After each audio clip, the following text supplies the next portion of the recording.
லங்காஸ்ரீ நேர்களுக்கு வணக்கம். Lankasri news inside Tamil நிகழ்ச்சியுடன் இன்றும் இணைந்திருக்கின்றீர்கள். ஜெர்மனியிலே இசை நிகழ்ச்சி நடத்துவதற்காக ஜூன் 28 வந்து கொண்டிருக்கிறேன். இன்று நாங்கள் எதை பற்றி பேச போகின்றோம்? பேச ஏராளமான விடயங்கள் இருக்கின்றது. ஆனால் இன்று மிக முக்கியமான ஒரு விடயம் சம்பந்தமாகத்தான் பேச தயாராக இருக்கின்றோம். அதாவது சுரேஷ் சலே இப்பொழுது கொழும்பு தேசிய வைத்தியசாலையில் சிகிச்சைகளுக்காக அனுமதிக்கப்பட்டுள்ள சுரேஷ் சலேவினுடைய நிலைமை என்ன நடக்கின்றது? அது இப்பொழுது அவர் இன்னமும் உண்ணாவிரதத்தை தொடர்வதாகத்தான் சொல்லப்படுகின்றது. எந்த விதமான உணவையும் அவர் உட்கொள்ளவில்லையாம். மருந்து மாத்திரம்தான் குடிக்கின்றாராம். அதே போல மருந்து குடிப்பதற்காக நீர், எப்படியும் நீர் இருந்தால் மருந்து குடிக்கலாம். ஆகவே அதற்கு மருந்து குடிப்பதற்காக மாத்திரம் நீர் அருந்துவதாகவும் சொல்லப்படுகின்றது. அவருடைய மனைவி தான் 3 நேரமும் சென்று பார்த்துவிட்டு வெளியே வந்து ஊடகங்களுக்கு கருத்து சொல்லிய வண்ணம் இருக்கின்றார். நேற்றைய தினம் இவர் சென்று வந்து பார்த்த போது என்ன நடந்திருக்கிறது என்றால், சுரேஷ் சலே சம்பந்தமாக ஒரு விடயத்தினை இவர் குறிப்பிட்டார். அந்த விடயத்தை பார்த்துவிட்டு நாங்கள் அது சம்பந்தமாக தொடர்ந்தும் பேசலாம். ඊට පස්සේ කැනියුලාසු ගලවන්න වුණා. ඉතින් ඒ අවස්ථාවේ ડોක්ටර්ස්ලා දැන් ජීවිතේ රැක ගන්න පුළුවන් හැමදේම කරනවා. වතුර බින්දුවක්වත් බොන්නේ නැහැ. අර බෙහෙත් බොන්නවත් කියලා වතුර බොන්නේ නැහැ. සුරේෂ්ව තියලා තියෙන්නේ අඩි 6 අඩි 4 පොඩි කෑල්ලක. ඒකට එතන කිසිම කලින් දවස් 4 නිදාගෙන තියෙන නිකම්ම නිකන් බීම. ඒක ඇතුලේ වෙන කිසිම දෙයක් නැහැ. කන්න බොන්න, ඒ කියන්නේ කන්න පිඟානක්වත් නැහැ. ඒක තමයි අර කියලා තිබ්බ කටදාසි කොතලා කෑම දෙන කතාවක් කියලා තිබ්බේ. ඒකයි කටදාසිය කනවා කියලා. අපි කියන්නේ සුරේෂ් නිදහස් කරලා කියලා සුරේෂ් කියන්නේ නැහැ. සුරේෂ් කියන්නේ හරි. ඕගොල්ලන්ට සැකයක් තියෙනවා නම් ඕගොල්ලෝ නිරීක්ෂණ පරීක්ෂණ පවත්වන්න. ඒ වුණාට හියුමන්ලි ට්‍රීට් කරන්න ඕනේ. ඒක තමයි කියන්නේ. අනිත් එක තමයි කියන්නේ CID එකෙන් අරගෙන සාමාන්‍ය රිමාන්ඩ් එකට දාන්න කියලා. இதுதான் சுரேஷ் சலேவின் மனைவி மனோரி சலே ஊடகங்களுக்கு சொன்ன விடயம் என்னவென்றால், மிகவும் சித்திரவதைக்குட்படுத்தப்பட்டிருக்கின்றார். அவருக்கு சரியான உறக்கம் இல்லை, சரியான உணவு இல்லை, சரியான கவனிப்பு எதுவுமே இல்லாமல் வேண்டுமென்று இவர் சித்திரவதை கொடுமைகளுக்கு உள்ளாக்கப்பட்டிருக்கின்றார். இதன் காரணமாக அவர் மிகவும் மன உளைச்சலுக்கு உள்ளாகி இருக்கின்றார். உள ரீதியாக மிகவும் பாதிக்கப்பட்டுள்ளார். அதன் காரணமாகத்தான் அவர் தற்பொழுது கொழும்பு தேசிய வைத்தியசாலையில் சிகிச்சை பெற்று வருகின்றார். அவர் மிகவும் பயத்தில் இருக்கின்றார். மீண்டும் இந்த CIDயில் தங்குவதற்கு, அதாவது தடுத்து வைத்து விசாரணைக்கு உட்படுத்தப்படுவதற்கு சலே கொஞ்சம் விருப்பமில்லை. விசாரித்தாலும் பரவாயில்லை, ஆனால் இப்படியான மனிதாபிமானமற்ற செயல்களில் இந்த அதிகாரிகள் ஈடுபடக்கூடாது. விசாரணைக்கு தாம் தயார், ஆனால் இப்படியான சித்திரவதைகளுக்கு தன்னால் முகம் கொடுக்க முடியாது என சுரேஷ் சலே சொன்னதாக சுரேஷ் சலேயின் மனைவி மனோரி சலே தெரிவித்திருக்கிறார். அதே போலத்தான் இந்த இடத்தில் அவர் தடுமாற்றத்துடன் சொன்ன ஒரு விடயம் நீங்கள் கவனித்திருப்பீர்களாக இருந்தால் உங்களுக்கு தெரியும். அவர் கூறுகிறார், JMO ரிப்போர்ட்டில் குறிப்பிட்டதாக அவர் குறிப்பிடுகின்ற விடயம் தான் சுரேஷ் சலேவினுடைய ஆசன பகுதியில், துவார பகுதியில் ஒரு காயம், அதாவது சேதமடைந்திருக்கின்றது. பெரிதாக அந்த தசை பகுதி சேதமடைந்திருக்கின்றது. ஈரிமாக் என்றால் இரிலா என்றால் அவர் குறிப்பிடுகின்றார். அது கிழிந்திருப்பதாகத்தான் அவருடைய கருத்து அமைகின்றது. ஆகவே அந்த இடத்தில் தான் அவர் கூற வருகிறார், ஏதோ பெரிய விதத்திலே சித்திரவதைகள் கொடுமையாக சுரேஷ் சலே நடத்தப்பட்டிருப்பதைத்தான் அந்த இடத்திலே அவர் கூற முற்படுகின்றார். ஆனால் உண்மையாகவே சுரேஷ் சலேவுக்கு அப்படி ஒரு காயம், பெரிதான காயம், அதாவது ஆசன பகுதியில் துவார இடத்திலே அப்படி ஒரு காயம் ஏற்பட்டுள்ளதா என்று கேட்டால், JMO ரிப்போர்ட்டின், அதாவது JMO அறிக்கையின் படி அப்படி எந்த ஒரு காயமும் இல்லை என்று தான் கூறப்பட்டுள்ளது. நாங்கள் இன்றைய தினம் சுரேஷ் சலேவின் மனைவி சொன்ன அந்த பொய்யை தான் பார்க்க போகின்றோம். என்ன காரணத்திற்காக அவர் அந்த பொய்யை கூறினார் என்று தெரியவில்லை. இருப்பினும் சட்ட வைத்திய அதிகாரி டாக்டர் ஜெயசீலன் ஜெயகாந்தன் தான் சுரேஷ் சலேவை முழுமையாக பரிசோதித்து அவரிடமும் கதைத்து அவர் கூறிய கருத்துக்கள் விடயங்களை எல்லாம் வைத்து மருத்துவ அறிக்கையை தயாரித்து நீதிமன்றத்திலும் சமர்ப்பித்திருக்கின்றார். ஆகவே இந்த மருத்துவ அறிக்கையின்படி சலேவை பரிசோதித்து சலே சொன்ன விடயங்களையும் உள்ளடக்கி JMO ரிப்போர்ட் தயார் செய்யப்பட்டிருக்கின்றது. அந்த ரிப்போர்ட்டில், அந்த அறிக்கையில் சலே குறிப்பிட்ட விடயங்கள் என்னவென்று பார்க்கலாம். 2026 பிப்ரவரி மாதம் 25 சலேயை கைது செய்கின்றார்கள். 6x4 அறையில், ஒரு சிறிய அறையில் தான் சலைவை தடுத்து வைக்கின்றார்கள். மெத்தையோ பாயோ இல்லாமல் வெறும் தரையில் தான் தூங்க வேண்டிய நிலை ஏற்பட்டிருக்கிறது. தொடர்ந்து ஒரு 40 நாட்கள் இவர் இவ்வாறு தான், அதாவது வெறும் தரையில் தான் இவர் கீழே உறங்கியிருக்கின்றார். 24 மணித்தியாலமும் அந்த அறைக்கு நேரே மேல் பகுதியில் ஒரு மின் விளக்கு ஒளிர்ந்து கொண்டே இருக்கும். அந்த வெளிச்சமும் நாங்கள் ஏற்கனவே பார்த்திருக்கிறோம். அந்த கடுமையான வெளிச்சம் காரணமாகவும் இவருக்கு சரியாக உறங்க முடியாத ஒரு நிலை ஏற்பட்டதாக அவர் இதற்கு முன்பதாகவும் தெரிவித்திருந்தார். கைது செய்து 7 நாட்களின் பின் உள் ஆடையுடன் அமர வைத்து கைவிலங்குமிட்டு அதிகாரி ஒருவர் சலைவின் ஆசன பகுதியில் தொடுகை மூலம் பரிசோதித்திருக்கின்றார். அந்த பரிசோதனையின் போது டினைட் பெயின், அதாவது வலி ஏற்படவில்லை என்று தான் சுரேஷ் சலே மருத்துவ, அதாவது சட்ட வைத்திய அதிகாரி டாக்டர் ஜெயசீலன் ஜெயகாந்தனிடம் தெரிவித்திருக்கின்றார். சுரேஷ் சலே சொன்னதைத்தான் வைத்தியர் அவருடைய அறிக்கையில் எழுதியிருக்கிறார். அது மிக முக்கியமான ஒரு விடயம், ரைட்? மேலும் அவர் பல விடயங்களை குறிப்பிட்டிருக்கிறார். அதாவது இரவு 10 மணிக்கு பிறகு மலசல கூடத்துக்கு செல்ல அனுமதி மறுக்கப்பட்டுள்ளது. சுரேஷ் சலேவுக்கு 10 மணிக்கு மேலே மலசல கூடத்துக்கு செல்ல முடியாத ஒரு நிலை. ஆகவே அதனால் அவருடைய ஆசன பகுதியில் அவரே ஒரு சில நேரங்களில் அவருடைய ஆசன பகுதியை தொடுகை செய்ய வேண்டிய நிலை ஏற்பட்டதாக குறிப்பிடப்பட்டுள்ளது. இதை சலைவை தான் சட்ட வைத்திய அதிகாரிக்கு தெரிவித்திருக்கிறார். அது என்ன காரணம் என்பது நான் தெளிவாக விளக்க வேண்டிய அவசியம் இல்லை. அது அவருடைய தனிப்பட்ட ஒரு விடயம். ஆனால் உண்மையாகவே நாங்கள் ஒரு சில நேரங்களில் மனிதாபிமான அடிப்படையில் சிந்தித்தோமானால் இப்படியும் சொல்லலாம். உண்மையாகவே இந்த பிடிஏவின் கீழ் தடுத்து வைத்து விசாரணைக்கு உட்படுத்தப்படுவது எவ்வளவு ஒரு கொடுமையான, மிகவும் கஷ்டமான நிலைமை என்று பாருங்கள். இப்பொழுது நான் சொன்ன ஒரு சில விடயங்களை வைத்தே உங்களுக்கு தெரிந்திருக்கும். ஒரு திரைப்படமே ஓடி இருக்கும். எனக்கே அப்படித்தான் தோன்றியது இந்த மருத்துவ அறிக்கையில் சுரேஷ் சலே சொன்ன விடயங்களை வைத்து பார்க்கும் போது. ஆகவே இப்படி இருக்கிற நிலையில் தான் சுரேஷ் சலே என்ன செய்ய, அவர் மிக முக்கியமான ஒரு வழக்கு விசாரணை. இது ஈஸ்டர் தாக்குதல். இந்த ஈஸ்டர் தாக்குதல் சாட்சியாளர்கள் சொன்ன சாட்சிகளுக்கு அமைய, வாக்குமூலங்களுக்கு அமைய சுரேஷ் சலே கைது செய்து தற்பொழுது தடுத்து வைத்து விசாரணைக்கு உட்படுத்தப்பட்டு வருகின்றார். செய்ய வழி இல்லை. இதற்கு முன்பதாக இதே சுரேஷ் சலே புலனாய்வு பிரிவு பிரதானியாக இருந்த போது, ஜனாதிபதியாக கோட்டாபய ராஜபக்ச இருந்த போது, இதே ஈஸ்டர் தாக்குதலோடு சம்பந்தப்பட்டவர்கள் என்ற சந்தேகத்திலே அப்பாவியான பலரை கைது செய்து, இந்த பிடிஏவின் கீழ் கைது செய்து தடுத்து வைத்து பல கொடுமைகளை செய்தார்கள். சுரேஷ் சலே அதற்கு உடந்தை. அப்பொழுதெல்லாம் இவர்களுக்கு தெரியும் எவ்வளவு கொடுமைகளை இந்த பிடிஏவின் கீழ் கைது செய்தவர்கள் அனுபவிக்க வேண்டும் என்று. அப்பொழுதெல்லாம் இவர்கள் இதை பற்றி யாருமே பெரிதாக பேசவில்லை, எதிர்க்கவில்லை. ஆனால் இவர்கள் அந்த கொடுமைகள், சித்திரவதை எல்லாம் ஏனையவர்களுக்கு செய்துவிட்டு அதே பிடிஏவின் கீழ் இவர்கள் கைது செய்து உள்ளே இருக்கும் போது தான் இவர்களுக்கு வலிக்கின்றது. அந்த வலி வேதனையில் தான் தற்பொழுது கத்துகிறார்கள், உபவாசம் இருக்கிறார்கள். உண்ண மாட்டேன், உறங்க மாட்டேன், தண்ணீர் குடிக்க மாட்டேன், நான் சிஐடிக்குள் செல்ல மாட்டேன், இனி நான் இங்கே இருக்கின்றேன், இறக்கும் வரை சாகும் வரை நான் இனி கொழும்பு தேசிய வைத்தியசாலையிலே இருந்து விடுகின்றேன், எனக்கு மீண்டும் சிஐடிக்குள் செல்ல போக முடியாது என்று சுரேஷ் சலே, இலங்கையின் முன்னாள் அரச புலனாய்வு பிரிவு பிரதானி மேஜர் ஜெனரல் துவான் சுரேஷ் சலே குறிப்பிடுகின்றார். எப்படியான ஒருவர் இராணுவத்தில் ஒரு உயரிய இடத்திலே பதவியில் வைக்கப்பட்டிருக்கின்றார். இவர் தானாம் 30 வருட கால யுத்தத்தை இலங்கையில் முடிவு கொண்டு வர பெரிதும் பங்காற்றிய ஒருவர் என்று பலர் தம்பட்டம் அடித்துக் கொண்டு இருக்கிறார்கள். எந்த விதத்தில் என்னத்தை கண்டு யுத்தத்தை முடித்தார் என்று தெரியவில்லை. அவருடைய அறையிலே எலி, கரப்பான் பூச்சிகள் எல்லாம் செல்வதாகவும் முறைப்பாடு, பத்திரிகையை விரித்து அதில் சோறும் ராபுகரியும் தான் இவர்களுக்கு கொடுத்ததாக ஒரு முறைப்பாடு. பிறகு அந்த ராபு சொதியின் காரணமாக அந்த பத்திரிகை பேப்பர் கிழிந்து அந்த சோறு, கறி, தண்ணீர் எல்லாம் கீழே வீழ்ந்து அதையும் உண்ண வேண்டிய ஒரு சூழல் அவரை உண்ணாமல் இருந்ததாக ஒரு முறைப்பாடு. இப்படி பல முறைப்பாடுகளை அடுத்தடுத்து முன்வைக்கின்றார். ஆனால் சொல்வது என்ன, விசாரியுங்கள், பரவாயில்லை, நான் விசாரணைக்கு முகம் கொடுக்க தயார் என்று சொல்லும் சுரேஷ் சலே தன்னுடைய தொலைபேசி பாஸ்வேர்டையும் லேப்டாப் பாஸ்வேர்டையும் கொடுக்க மறுக்கின்றார். என்ன காரணம்? இப்பொழுது அவருடைய மனைவியும் இந்த குரல் பதிவில், இந்த வாய்ஸ் கட்டில் தெரிவிக்கின்றார் என்னவென்றால், விசாரணை செய்யுங்கள், நாங்கள் விசாரணைக்கு முகம் கொடுக்க தயார். சுரேஷும் அதைத்தான் கூறுகிறார். ஆனால் இப்படி மனிதாபிமானமற்ற முறையில் நடந்து கொள்ளாதீர்கள், விசாரணை அதிகாரிகள் நடந்து கொள்ளக்கூடாது, அப்படி மனிதாபிமான முறையில் நடத்துங்கள், விசாரணை செய்யுங்கள், பரவாயில்லை என்று குறிப்பிடுகின்றார். என்ன நியாயம்? இதிலே பல குழப்பங்கள் இருக்கின்றது.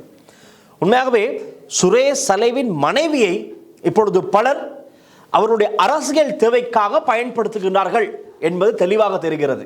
இப்பொழுது நேற்று இரவு கூட சுரேஷ் சலைவின் மனைவி உட்பட குடும்பத்தினர் போதி பூஜா பல விகாரைகளில் தொடர்ந்து ஒவ்வொரு இரவும் இவர்கள் பல போதி பூஜைகளை அவர்களுடைய மத வழிபாடுகளை செய்து வருகிறார்கள் சுரேஷ் சலைவுக்காக, சுரேஷ் சலைவு விடுதலை செய்வதற்காக. ரைட், ஓகே, அது அவருடைய தனிப்பட்ட விருப்பம், அவர்களுடைய வேண்டுதல், அவர்களுடைய தேவை, அது குடும்ப உரிமை, அது யாரும் எதிர்க்க முடியாது.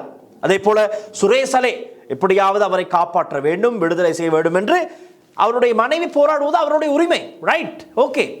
ஆனால் விசாரணைக்கு முகம் கொடுக்க வேண்டும். அப்பாவியாக 300க்கும் மேற்பட்டோர் இறந்தார்கள், 100-180க்கும் மேற்பட்டோர் காயமடைந்து இன்னும் அங்கவீனமாக இருக்கின்றார்கள். இப்படி பல அநியாயங்கள் இருக்கின்றது. அதற்கு முன்பதாக யுத்த காலத்துக்கு நாங்கள் செல்வோம். 30 வருட கால யுத்தத்தில் இல்லாத கொடுமைகள் பல, அப்பாவி மக்கள் பலர் கொல்லப்பட்டார்கள். அனைத்தும் அறிந்தவர்கள் தான் இந்த சுரேஷ் சலை போன்றவர்கள். இன்று இந்த கர்மா இவர்களை பின்தொடர்ந்து இந்த விசாரணைகள் இப்பொழுது துரத்தி இவர்களை விரட்டும் போது பயந்து அஞ்சி நடுங்கி கண் கலங்கி அழுது புலம்பிக் கொண்டிருக்கின்றார்கள். அதுதான் சொல்வது நேரம் நேரம் எல்லாம் இவருடைய கெட்ட நேரம் என்று. ரைட், நாங்கள் தொடர்ந்து பார்க்கலாம். ஆகவே இந்த மனைவியினுடைய கருத்து நிறைய இடங்களில் பொய்யாக இருக்கின்றது. ஒரு கட்டத்திலே மனித உரிமைகள் ஆணைக்குழுவில், அதாவது நேற்றுக்கு முன்தினம் சிஐடி விசாரணை அதிகாரிகளும் அதே போல சுரேஷ் சலைவின் மனைவியும் அழைக்கப்பட்டிருந்தார்கள் ஒரு வாக்குமூலம் ஒன்றை பெறுவதற்காக. காரணம், சுரேஷ் சலை தரப்பில் ஒரு குற்றச்சாட்டு முன்வைக்கப்பட்டது மனித உரிமைகள் ஆணைக்குழுவில். இவர் இப்படி தடுத்து வைக்கப்பட்டு சித்திரவதை செய்யப்படுகின்றார் என்ற ஒரு விடயம். அதற்கு பிறகுதான் சிஐடி அதிகாரிகள் வரவழைக்கப்பட்டு சிஐடி அதிகாரிகள் ஒப்புக்கொள்கிறார்கள். ஆம், நிர்வாணப்படுத்தி சுரேஷ் சலைவை ஒரு சாதாரண கைதியாக ஏனையவர்கள் போடுத்தான். இவர் முன்னாள் மேஜர் ஜெனரல், முன்னாள் புலனாய்வு பிரதானி என்று நாங்கள் விசேடமாக இவரை பார்க்க முடியாது. பிடிஏவின் கீழ் இவரும் ஒரு சாமானிய கைதி தான் எங்களுக்கு. ஆகவே ஏனையவர்களை எப்படி நாங்கள் பரிசோதித்தோமோ அதே போலத்தான் இவரையும் பரிசோதனை செய்தோம். விசேடமாக நாங்கள் யாரையும் பார்க்க முடியாது என்று விசாரணை அதிகாரிகள் தெரிவித்திருக்கிறார்கள். அதன் அடிப்படையிலே இவர் நிர்வாணமாக்கப்பட்டு, உள்ளாடையுடன் தான் சொல்லப்படுகின்றது, ஆனால் பிறகு ஒப்புக்கொள்கிறார்கள் நிர்வாணமாக்கப்பட்டு இவரை பரிசோதனை செய்ததாக. அந்த பரிசோதனை சம்பந்தமாகவும் இப்பொழுது விமர்சனங்கள் எழுந்திருக்கின்றது. அதைத்தான் சுரேஷ் சலைவின் மனைவியும் இங்கு குறிப்பிடுகின்றார். 13 கைதிகள் ஏற்கனவே அங்கு தடுத்து வைக்கப்பட்டிருக்கிறார்களாம். அவர்கள் முன்னிலையில் தான் சுரேஷ் சலை நிர்வாணமாக்கப்பட்டு விசாரணைக்கு உட்படுத்தப்பட்டார் என்று சொல்கின்றார்கள். அதே போல அந்த காயம் சம்பந்தமாக ஆசன பகுதியில் ஏற்பட்ட காயம் இவ்வாறான பரிசோதனைகள் மூலமாகத்தான் வேண்டும் என்று சித்திரவதை செய்வதற்காக கை விரல் போடப்பட்டு கொடுமைப்படுத்தி இருக்கின்றார்கள் என்று ஒரு குற்றச்சாட்டை முன்வைத்தார்கள். நான் பார்த்தேன், ராஜபக்சவுக்கு ஆதரவாக தொடர்ந்து சமூக வலைத்தளங்களில், சமூக ஊடகங்களில் செயற்படுகின்ற நிறைய பேர் இருக்கிறார்கள் தானே, அவர்களில் ஒரு பிரதானமானவர்கள் இருக்கிறார்கள். அவர்கள் என்ன குறிப்பிட்டார்கள் என்றால், நான் ஏற்கனவே சொல்லியிருப்பேன் இந்த விடயத்தை, நான் இங்கும் இதை குறிப்பிட்டாக வேண்டும். சிஐடி விசாரணை அதிகாரிகள் ஒரு கம்பை கொண்டு, ஒரு தடித்த கம்பை கொண்டு சுரேஷ் சலைவினுடைய ஆசன பகுதிக்குள் அதை அனுப்பி கொடுமைப்படுத்தியதாக குறிப்பிட்டிருக்கிறார். என்ன மாதிரியான ஒரு கதை இது? சரியாக பார்த்தால் இவருக்கு எதிராக சட்ட நடவடிக்கை எடுக்கப்பட வேண்டும். ஆனால் எடுக்கப்படாமல் இருப்பது தான் பிரச்சனை. ரைட். ஆனால் இன்னும் ஒரு விடயம் இருக்கின்றது. சுகீஸ்வர பண்டார உங்களுக்கு தெரியும் தானே, முன்னாள் ஜனாதிபதி கோட்டாபய ராஜபக்சனுடைய அப்போதைய செயலாளராக ஒருத்தர் இருந்தார். அண்மையில் கூட ஒரு பகுதிக்கு சென்று ஆர்ப்பாட்டம் ஒன்று செய்வதற்காக சென்று சாணியில் அடிவாங்கி விட்டு வந்தார். ஆம், அவர் இன்று கைது செய்யப்பட்டார். நான் இந்த நிகழ்ச்சியை ஒளிப்பதிவு செய்து கொண்டிருக்கிற நேரத்தில் தான் அவர் இன்று காலையில் கைது செய்யப்பட்டார். இந்த நேரத்தில் தான் அவர் கொழும்பு கோட்டை நீதிமன்றத்திற்கு முன்னிலைப்படுத்தப்பட்டிருக்கின்றார். அதாவது இவர் கொஞ்சம் நாளாக செய்யாத அட்டகாசம் இல்லை. கேடி லால்காந்த் அமைச்சருடைய வீட்டிற்கு முன்பாக சென்று நிறைய குழப்பம் செய்தார், ஆர்ப்பாட்டம் செய்வதாக சொல்லி. பிறகு சுரேஷ் சலைவுக்கு ஆதரவாக பல இடங்களில் கையெழுத்து சேகரிக்கும் நடவடிக்கையில் ஈடுபட்டார். கொழும்பு கோட்டை புகைநிலத்துக்கு முன்பாக இந்த கூடரங்களை அமைத்து ஆர்ப்பாட்டம் செய்வதற்கு பிரதானமாக செயல்பட்ட ஒருவர் தான் சுகீஸ்வர பண்டார. அதே போல இன்னும் ஒரு இடம் பத்திரமுல்லையில் இருக்கின்ற ஒரு பிரதி அமைச்சருடைய வீட்டிற்கு முன்பாக சென்று ஆர்ப்பாட்டம் செய்ய போதுதான் சாணியால் அடிபட்டு அங்கிருந்து தப்பி ஓடினார். இப்படி பல கதைகள் இருக்கின்றது. பிறகு ஒன்றிணைந்த எதிர்க்கட்சி என எல்லா எதிர்க்கட்சியினரையும் திரட்டிக் கொண்டு ஒவ்வொரு இடங்களில் கூட்டங்களை, ரகசிய கூட்டங்களை ஒழுங்கு செய்பவரும் இந்த சுகீஸ்வர பண்டாரத்தான். ஜிஎல்பிரிஸ் வீட்டில் அடிக்கடி இவர் ஏனைய எதிர்க்கட்சியை சேர்ந்தவர்களையும் ஒன்றிணைத்துக் கொண்டு சுரேஷ் சலைவுக்காக, கோட்டாபய ராஜபக்சவுக்காக, ராஜபக்சர்களுக்காக இப்பொழுது ஏனையவர்களும் பேச வைப்பது பின்னால் இருந்து சுகீஸ்வர பண்டாரத்தான். பின்னாலும் சரி, முன்னாலும் சரி, எங்கிருந்தாலும் சரி. ஆனால் இன்று கைது செய்யப்பட்டிருக்கிறார். காரணம், கோட்டாபய ராஜபக்சனுடைய செயலாளராக இருந்த போது 2 அரச தொழில் செய்தாக குறிப்பிட்ட 2 பகுதிகளில் ஒரே நேரத்தில் பணம் பெற்றிருக்கிறார், சம்பளம் பெற்றிருக்கின்றார், கொடுப்பனவு பெற்றிருக்கின்றார். அது ஒரு சட்டவிரோதமான செயல். ஆகவே அதற்கு சார்பான விசாரணைகள் ஆரம்பிக்கப்பட்டு இன்றைய தினம் இவர் எங்கோ ஒரு இடத்துக்கு செல்லும் போது இவருடைய வாகனத்தை மறித்து, விசாரணை அதிகாரிகள் வாகனத்தை மறித்து அதிரடியாக இறங்கி அந்த வாகனத்திலிருந்து இவரை இறக்கி இன்னொருவரையும் கைது செய்திருக்கிறார்கள். கைது செய்து அழைச்சென்று மத்திய புலனாய்வு பிரிவு என்று சொல்லப்படுகின்றது. அவர்கள் தான் இவரை விசாரித்து பிறகு இன்று மாலை, தற்பொழுது இந்த நேரத்திலே அவரை கொழும்பு கோட்டை நீதிமன்றத்திலே முன்னிலைப்படுத்தி இருக்கிறார்கள். வழக்கு நடக்கின்றது, விசாரணை நடக்கின்றது. எதுவும் அப்டேட்டுகள் வந்தால் சொல்லக்கூடியதாக இருக்கும். ஆனால் என்ன நடக்கும் என்பதை நாங்கள் தொடர்ந்து எங்களுடைய செய்திகளில் நீங்கள் காணக்கூடியதாக இருக்கும். ரைட், நான் வருகின்றேன் இந்த விடயத்துக்கு. ஆனால் அதே போல இன்றைய தினம் உதயகமன் பிளவும் ஒரு இடத்திலே ஒரு ஊடக சந்திப்பை நடத்தி குறிப்பிடுகிறார். நான் சொன்னதை சிஐடி அதிகாரிகள் அன்று போலீஸ் இலங்கை போலீஸ் திணைக்களம் அன்று மறுத்தது, இன்று சிஐடி அதிகாரிகள் மனித உரிமைகள் ஆணைக்குழுவுக்கு முன்பாக ஒப்புக்கொண்டிருக்கின்றார்கள் என்று அவர் சொல்லிவிட்டு போலீசாரிடம் நஷ்ட ஈடும் கேட்டிருக்கின்றார். என்ன சொல்வது, ஏது சொல்வது என்று தெரியவில்லை. இதே போல பல இனவாத கருத்துக்கள், குறிப்பாக கத்தோலிக்க திருச்சபையை இலக்காக கொண்டு பல தாக்குதல்களை நடத்துகிறார்கள். அவர்களுடைய வேலையாகத்தானே. அப்படி இருக்கும்போது நான் இந்த விஷயத்துக்கு வருகின்றேன். சுரேஷ் சலைவுக்கு செய்யப்பட்ட எக்ஸாமினேஷன் ஃபைண்டிங், அதாவது பரிசோதனை முடிவுகளின் அடிப்படையில் நோ விசிபிள் எக்ஸ்டர்னல் இன்ஜுரிஸ் என்று குறிப்பிடப்பட்டுள்ளது. சட்ட வைத்திய அதிகாரி சுரேஷ் சலைவை முழுமையாக பரிசோதித்துவிட்டு சுரேஷ் தலைவனுடைய வாக்குமூலம், அவர் சொன்ன விடயங்கள், கருத்துக்களை எல்லாம் வைத்து அறிக்கை சமர்ப்பிக்கிறார்கள். அந்த அறிக்கையில் தான் எக்ஸாமினேஷன் ஃபைண்டிங்கில் சொல்லப்படுகின்றது நோ விசிபிள் எக்ஸ்டர்னல் இன்ஜுரிஸ் என்று குறிப்பிடப்பட்டுள்ளது. வெளியில் பார்க்கும் போது எந்த விதமான காயங்களும் இல்லை. ஆசன துவாரத்தை பரிசோதித்திருக்கிறார்கள். ஆசன துவாரத்தை பரிசோதித்த போதும் காயங்கள் எதுவும் இல்லை. ஆனால் ஸ்கின் டேக் உள்ளதாக மாத்திரம் குறிப்பிடப்பட்டுள்ளது. ஸ்கின் டேக், அதாவது ஒரு அழுப்பு மாதிரியான ஒரு விடயம் இருந்திருப்பதாக அந்த இடத்திலே சொல்லப்பட்டிருக்கிறது. ஆனால் பாருங்கள், சட்ட வைத்திய அதிகாரி சுரேஷ் சலேவை பரிசோதித்து தயாரித்த மருத்துவ பரிசோதனையில் இல்லாத ஒரு விடயத்தினை சுரேஷ் சலேவின் மனைவி ஊர் முழுவதும் சொல்லி திரிந்து கொண்டிருக்கின்றார். ஐயோ, சுரேஷ் சலேவின் ஆசன பகுதி கிழிந்து விட்டது என்று சொல்லி சுற்றி திரிந்து கொண்டு இருக்கின்றார். இல்லை, இப்படித்தானே இப்பொழுது எங்களுடைய கேமரா கலைஞர் இருக்கின்றார். உண்மையாகவே சொல்ல போனார், சிங்களத்தில் அவர் என்ன சொல்கிறார், சுரேஷனுடைய பசப்பத்தை இரிலா என்று குறிப்பிடுகின்றார். அதை நான் தமிழில் சொன்னால் இப்படித்தான் சொல்வதற்கு இருக்கிறது. நான் முடிந்த அளவு ட்ரை பண்ணேன் அதை நாகரிகமாக சொல்வதற்கு, இருந்தாலும் முடியவில்லை. இனி அவர்கள் சொல்வதைத்தான் நாங்கள் சொல்ல வேண்டும். ஆகவே பொய்யான ஒரு தகவலைத்தான் இவர் ஊடகங்கள் மூலமாக மக்கள் மத்தியில் கொண்டு செல்கிறார். காரணம், ஒரு அனுதாப அலையை திரட்ட. அதிலும் அவர் குறிப்பிடுகிறார், 30 வருட கால யுத்தத்தை முடிவு கொண்டு வர இந்த நாட்டின் முன்னணியாக நின்று செயற்பட்ட என்னுடைய கணவர் சுரேஷ் சலைவை இவர்கள் இப்படி கொடுமைப்படுத்துவது தவறு. இதுவா இந்த நாடு கொடுக்கின்ற பரிசு என்று கேள்வி கேட்கின்றார். அதே போல இன்னும் ஒரு விடயத்தை குறிப்பிடுகிறார். அவருடைய மனைவி அசாத் மௌலானா என்ற ஒரு நபர் சொன்ன வாக்குமூலத்தை வைத்து, சாட்சியை வைத்து சுரேஷ் சலைவை கைது செய்து இப்படியெல்லாம் கொடுமைப்படுத்துகிறார்கள், அவரே ஒரு குற்றவாளி, அவரே சட்டத்தின் முன் நிறுத்தப்பட வேண்டிய ஒருவர் என்று அசாத் மௌலானாவை இவர் சுட்டி காட்டுகிறார்.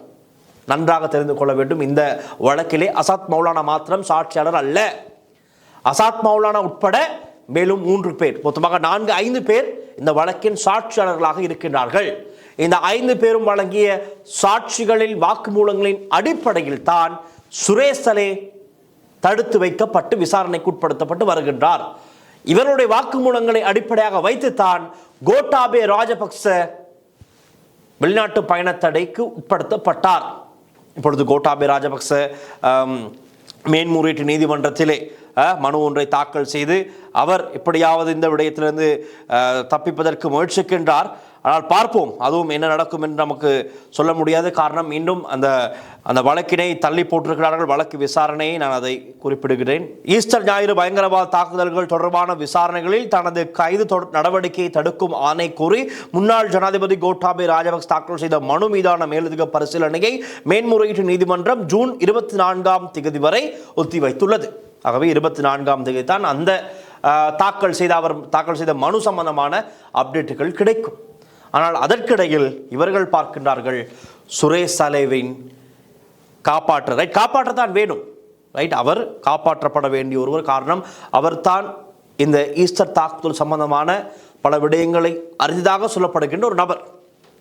இப்பொழுது அவரை முழுமையாக விசாரணைக்கு உட்படுத்தி இப்பொழுது அவர் கொடுக்க மறுக்கின்ற இந்த டெலிஃபோன் பாஸ்வேர்ட், மொபைல் பாஸ்வேர்டு, அதே போல் லேப்டாப் பாஸ்வேர்டு எல்லாம் பெற்று இந்த விசாரணையை அடுத்த கட்டத்தில் கொண்டு செல்ல வேண்டும். அதே போல இவரை இயக்கிய இன்னும் ஒரு பிரதான சூத்திரதாரி ஒருவர் இருக்கின்றார் தானே, அவரை உடனடியாக கைது செய்ய வேண்டும். இவரை இயக்கியது யார்? அதுதான் இப்பொழுது நாங்கள் கண்டுபிடிக்க வேண்டிய ஒரு முக்கியமான இடமாக இருக்கின்றது.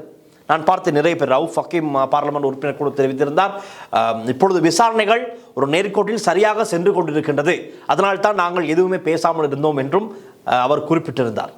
ஆக இப்படி பலருக்கு ஒரு திருப்தி இருக்கின்றது. இப்பொழுது ஈஸ்டர் தாக்குதல் சம்பந்தமான விசாரணைகள் செல்லும் விதம் ஒரு திருப்திகரமாக சென்று கொண்டிருப்பதை அவதானிக்கூடியதாக இருக்கிறதா. திருப்திகரமாக செல்வதனால் தான் ஏனையவர்கள், நான் என்றும் சொல்வேனே, மண்ணெண்ணெய் தெளித்த சாறை பாம்புகள் போல அங்குமிங்கும் தடுமாறி பதற்றத்திலே ஓடி ஆடி திரிந்து கொண்டிருக்கின்றார்கள்.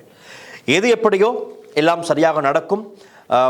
மனோரி சலே சிந்திக்க வேண்டிய ஒரு கட்டாயம் இருக்கின்றது. இப்பொழுது இது அவர் சிந்தித்து செயற்பட வேண்டிய ஒரு காலநிலை இது. காரணம், இவரை வைத்து பலர் தங்களுடைய அரசியல் லாபத்தை தேடிக்கொள்ள முயற்சிக்கிறார்கள், அது ஒரு பக்கம்.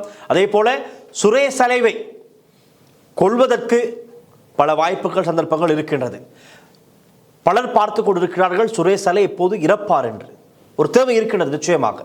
யாருக்கு அந்த தேவை என்பதை நான் புதிதாக சொல்லி உங்களுக்கு தெரிய வேண்டிய அவசியம் இல்லை. உங்களுக்கே தெரியும் இது யாருடைய பக்கம் இந்த விசாரணைகள் சென்று கொண்டு இருக்கின்றது. ஆகவே யார் இந்த விசாரணைகளின் முடிவில் சிக்கப் போவது, யாரை நோக்கி இப்பொழுது இந்த விசாரணைகள் எல்லாம் நடந்து கொண்டிருக்கின்றது என்பது உங்களுக்கு தெரியும். அதனால்தான் எப்படியாவது சுரேஷ் சலேவோடு இந்த விசாரணையை நாங்கள் முடித்துவிட வேண்டும். இதற்கு மேலே சென்றால் பிரபலமான பெரிய பெரிய தலைகள் சிக்கப்பட்டு விடும்.